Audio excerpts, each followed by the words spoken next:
Yo, what is good, Combat Sports Gang? We are back with another video, and today I just wanted to go over a little recap of all the good combat we got this past week. It seemed to be just such a stacked week, and on this channel I wanted to get into a little bit more, just going over from MMA, mostly UFC, to wrestling, to jiu-jitsu, to boxing, like just going over all the content. It just seems like most channels only focus on UFC or boxing or one thing, and they don't get into the nitty-gritty of everything that makes martial arts so badass. So I wanted to just be able to talk about all those great things and make this an open discussion where we can just talk about all aspects of fighting as a whole, rather than just focusing on one company like the UFC. I started the page off just showing off Aljo and Zalog, and just wanted to give another little shout out to Aljo, having him start off. But we started off the week with the one championship fight between Takuru and Rodtag. I'm sure most of us at least would know Rodtag. If you've maybe even heard of one championship, they're able to put on some really good fights, and they take over more of that Asian market. They do kickboxing to MMA to Muay Thai, so they're able to mix it up, which I've always thought was really cool. I kind of wish the UFC would try doing something like that, having multiple arts in one event. But yeah, in this rematch, Takuru was able to get the finish over Rodtag. Compared to their first fight, I know Rodtag came out and just put bro away pretty fast, and this one it was a round 5 TKO, so it was a long, hard fought battle. And Takuru just looked like the better man. Both men were on their last fight of their deal. I believe Takuru retired, and I know Rodtag was looking to get out of his deal and, find other opportunities to make money. So hope the best for bro. We're all big Rodtag fans. His fights are bangers, and hope he can go somewhere and get that bag and continue to put on crazy fights.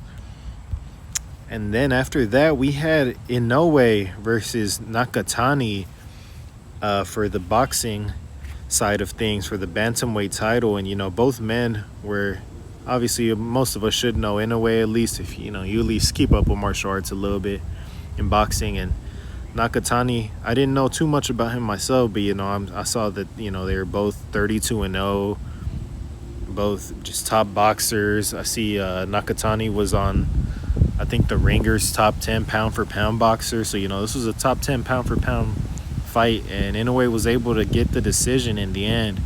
I know he started off strong, and Nakatani started to come back a little bit towards the later rounds and start ranging his distance and figuring out what type of combos he could land and stuff.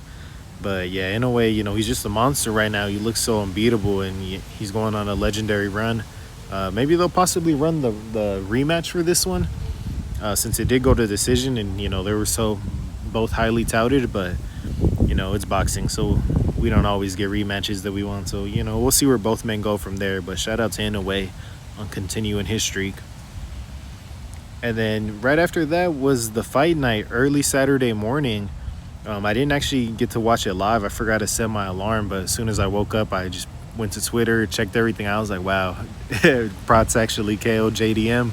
And man, talk about Carlos Prates at the moment. Just from his size, his power, the way he's just putting away guys that haven't been put away before is really crazy. And it's really been really cool to see his ascension up the UFC ladder. Having seen all his fights live, just seeing the way he's put these guys away and just continue to build on his momentum, continue to get better, is amazing. And it's unfortunate for Jack. He's a former champ. A lot of guys are going to be trying to build their name off of him, but he still has thing he's good at. His boxing is still really crisp. I just always, these last 2 fights, I felt like he tends to plant his feet too much for MMA. You can get away with that in boxing when you're not dealing with leg kicks, but yeah, when he plants his feet to let off his combos are so nice, head to the body. But yeah, just in MMA, when you have the calf kick problem, and as we've seen, I don't know if he's a little weak to the legs, or it's just that he's so heavy on that front foot. Man, when his calf starts getting kicked out from under him, it is not good.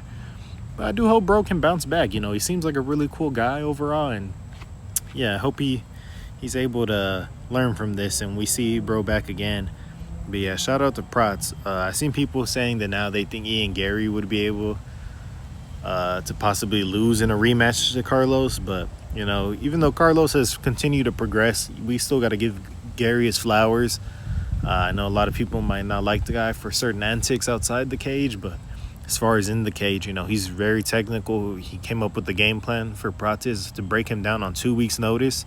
So for sure, he's really good. Yeah, I think they got to give him the fight against Gary next after this win. You know, that win for Gary has aged even better. And right after that, we had the Benavidez and Ramirez fight later Saturday night. And man, that one was another crazy one. Benavidez shows why he's, you know, one of the most exciting legends to watch of our era. Now going up to his third weight class, cruiserweight, and being able to have such a hand speed and so much pop behind his punches. Just when he lets it go, and you just know you're watching an all-time great. And man, yeah, shout out to Ramirez. He stood in there, and you know, being the naturally bigger guy, he tried to stand his ground, but yeah, that's just not the best choice of a way to fight David. Yeah, he's just, you know, such a monster, the Mexican monster. So shout out to bro for real. I'm very interested for them to do a Bivol fight. You know, I know he's been for years now trying to get this Canelo fight, but come on, Canelo's older. He's just trying to make his money.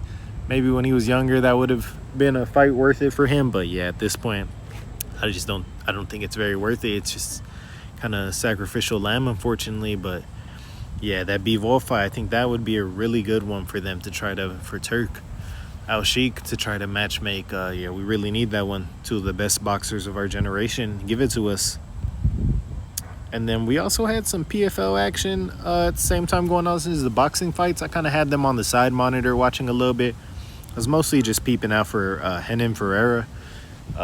If you might remember, he fought Francis Ngannou a few years back whenever Francis made his little PFL run. But even whenever I was looking at the guy he was fighting, I didn't even want to pick him, and I didn't end up, because I saw the guy had good submissions, and he actually seemed, you know, like a pretty competent fighter, and he ended up getting the finish on Renan. So yeah, glad I didn't lower my Tapology ranking with that one. But, you know, anybody who likes watching some PFL, just other fights, you know, it's not my favorite. I know a lot of people shit on PFL, but you know, it's just extra fights. For me, I'm just here to watch some bangers, some dudes try to knock each other's heads off. So I like catching the PFL from every here and then. So, you know, leave a comment if you like watching some PFL or other organizations every here and there. But yeah, guys, that's going to be the main rundown of just this past week in combat sports. Coming up, we do have this banger card this week, UFC 328 with Hamza and Strickland. For sure going to put out a video on that next. And yeah, can't wait for that one. That one, you know, it's one of the best fights of the year so far. So yeah, I can't wait for us to be watching that one.